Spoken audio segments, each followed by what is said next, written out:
Shaving వల్ల, trimming వల్ల అసలు హెయిర్ గ్రోత్ నిజంగానే ఉంటదా? అది మన స్కాల్ప్ మీద అయ్యుండొచ్చు, లేకపోతే ఫేస్ మీద అయ్యుండొచ్చు. సో, షేవ్ చేసుకోవడం వల్ల, లేకపోతే ట్రిమ్ చేసుకోవడం వల్ల హెయిర్ గ్రోత్ పెరుగుద్దా లేదా? Hair thickness పెరుగుద్దా?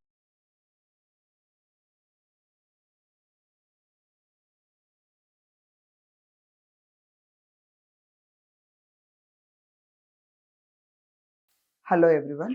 I'm doctor Keerthana Kalva, Inform cosmetic క్లినిక్‌లో చీఫ్ ఎస్థెటిక్ డెర్మటాలజిస్ట్.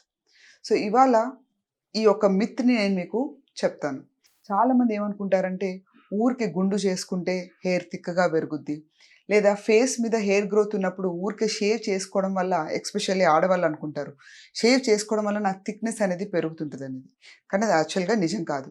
ఎందుకంటే, మనం షేవ్ చేసుకున్నప్పుడు మన హెయిర్‌లో థిక్‌గా ఉన్న పార్ట్‌ని మనం కట్ చేయటం వల్ల మనకి హెయిర్ చాలా థిక్‌గా పెరుగుతున్నట్టు అనిపిస్తుంది కానీ, మనం దానికి ఇవ్వాల్సిన ఒక నెల కానీ, 2 నెలలు కానీ టైం ఇస్తే, ఆ థిక్ పార్ట్ గ్రో అయిపోయి పల్చగా అయిపోద్ది.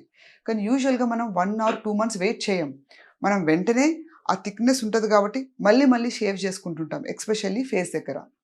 సో, మనకెప్పుడైతే ఎక్స్‌ట్రా ఫేషియల్ హెయిర్ గ్రోత్ ఉంటదో, బాగా థిక్‌నెస్ హెయిర్ ఇక్కడ పెరగటం జరిగినప్పుడు, మనం ఏం చేస్తుంటామంటే దాన్ని మెయింటైన్ చేయడానికి ఊరికే షేవ్ చేసుకుంటాం. షేవింగ్ అయినా చేస్తాం, లేకపోతే ట్రిమ్మింగ్ అయినా చేస్తాం.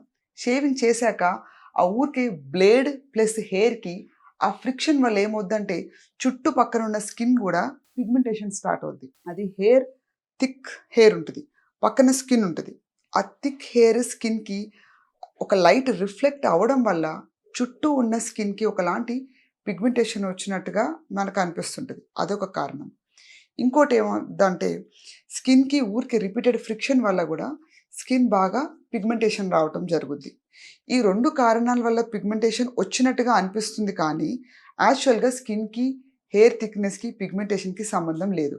లేదా మనం రికరెంట్‌గా షేవింగ్ చేసుకోవడం వల్ల, లేదా రికరెంట్‌గా ట్రిమ్మింగ్ చేసుకోవడం వల్ల గూడా హెయిర్ కొత్తగా ఏమి థిక్‌నెస్ రావట్లేదు. ఆ హెయిర్ థిక్‌గా పెరగడానికి కారణము హార్మోన్స్. దానికి పెరగడానికి కారణము ఎండోక్రైనాలజీకి సంబంధించిన హార్మోనల్ చేంజెస్ వల్ల హెయిర్ థిక్‌నెస్ పెరుగుద్ది కానీ, మన షేవింగ్ వల్ల గానీ, మన ట్రిమ్మింగ్ వల్ల గానీ హెయిర్ థిక్‌నెస్ అనేది పెరగదు. సో, మీరు వరీ కావాల్సిన అవసరం లేదు. మీరు ఒకవేళ లేజర్ హెయిర్ రిమూవల్ సెషన్స్ గనుక వెళ్తున్నారు, ఇన్ బిట్వీన్ మీకు హెయిర్ పెరుగుతుందని అనుకున్నప్పుడు మీరు షేవింగ్ లేదా ట్రిమ్మింగ్ చేసుకోవచ్చు. దానివల్ల మీ హెయిర్ కొత్తగా ఏమీ థిక్‌గా అవ్వదు. ఈవెన్ స్కాల్ప్ కూడా అంతే. ఊరికే షేవ్ చేసుకోవడం వల్ల హెయిర్ థిక్‌నెస్ వస్తది అని చెప్పి చాలామంది మళ్ళీ మళ్ళీ గుండు కొట్టించుకుంటూ ఉంటారు. అది కరెక్ట్ కాదు. మీరు గుండు కొట్టించుకున్నా, మీరు గుండు కొట్టించుకోపోయినా ఒక ఏజ్ తర్వాత సుమారుగా 8 ఇయర్స్ ఆఫ్ ఏజ్ నుంచి హెయిర్‌లో థిక్‌నెస్ పెరగటం స్టార్ట్ అవుద్ది. కొత్తగా ఫాలికల్స్ గూడా మెచ్యూర్ అవ్వటం జరుగుతాయన్నమాట. సో, మీరు గుండు కొట్టించుకున్నా, కొట్టించుకోపోయినా మీకు రావాల్సిన థిక్ హెయిర్ మీకు ఒక వయసు తర్వాత వస్తది. గుండు కొట్టించుకోవటం అనేది కంపల్సరీ కాదు.